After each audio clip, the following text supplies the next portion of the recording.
I had a conversation yesterday where we were talking about the role of Christians and churches in the justice movement. I will preface this by saying I think every church has their part. So I moved back to Chicago, applied for a job with the previous Speaker of the House, worked on staff for a year and a half, didn't hate it. It actually was the foundation for my jobs and my young professional career, but I learned that I should be on the ground in my community serving my people. So it was like, okay, I moved from Indiana, went to Springfield, Illinois. I need to come back to actual Chicago. From that, I applied to grad school. Well, I started lobbying with the Illinois Environmental Council, the Illinois Network of Charter Schools, and now I'm with the Greater Chicago Food Depository advocating for food insecurity. 2 years ago, I graduated in June this year. I get my master's degree in public policy and administration, and I'm at Northwestern, and it has been an eye-opening journey. I think it is the textbook way of how things work politically in Chicago and Illinois and in the federal government. But it was an eye-opener for me because it just gave me not only credibility, but also proved to me I'm doing what I need to be doing. I think I learned advocacy from my mother. My mother currently serves as the lead servant, if you will, at her church for a food pantry that feeds thousands of people each year. And so from that, my mother has been doing that since I was 15 or 16. And so from that, my mother has been consistent in advocacy for food insecurity. And I think the nature of honoring people and serving people, I got that from her. As far as my personal experience, I've learned a lot about who I am through people and learned a lot about how people treat people by the color of their skin. So for me, always been the fairer skinned one, but when I was growing up, I had a lot of internal battles because I grew up in a white neighborhood. And so I was the darkest on the block. Everyone was nice, sure, but when I started to get more acclimated to people who look like me, I never fit in. But I never fit in with those who were a little bit lighter than me. So in my entire life, I've tried to find who I am. And I think I became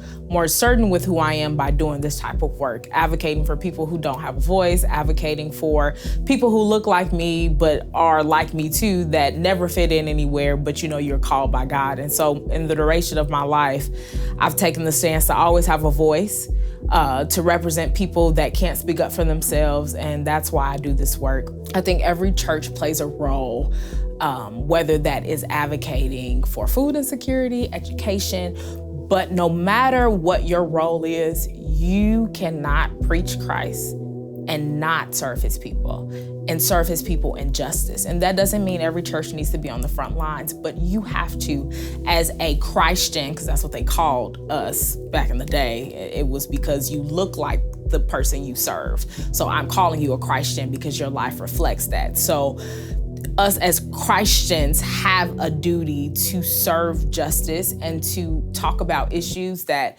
people won't talk about. And that can be difficult depending on your congregation, because people, whether Democrat or Republican or independent, people have different views. But overall, the churches are mandated to elevate Christ.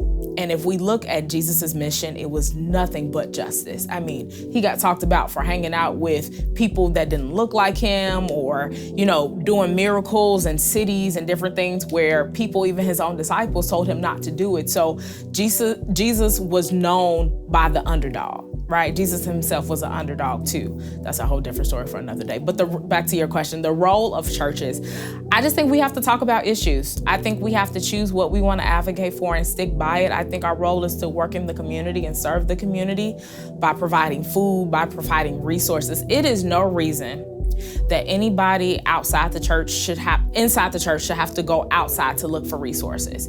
If we have doctors, lawyers, dietitians, politicians, all these type of people come to church. Our churches are full of wealth and resources. So we should be a hub providing housing, providing food, and all these things that are a necessity to live. We should be the first entity that provides that for our congregation. So I think the church has a pivotal role in justice. Are we doing that? I don't think so. I think we're more concerned about brands and who's coming to our church and things of that nature. But I think once the church gets back to the sole mission of Christ, which is saving people and helping them. I mean, there's a scripture that talks about, you cast out demons, but, you did, and maybe I'm paraphrasing, so I won't say that, but scripture that talks about people that can cast out demons, but you're not accepted to heaven. But some of the measurements required to acknowledge Christ or look like Christ is not leaving a widow alone, or, not walking past somebody that's hungry. So I think that's a clear indicator of what we should be doing if we call ourselves Christians.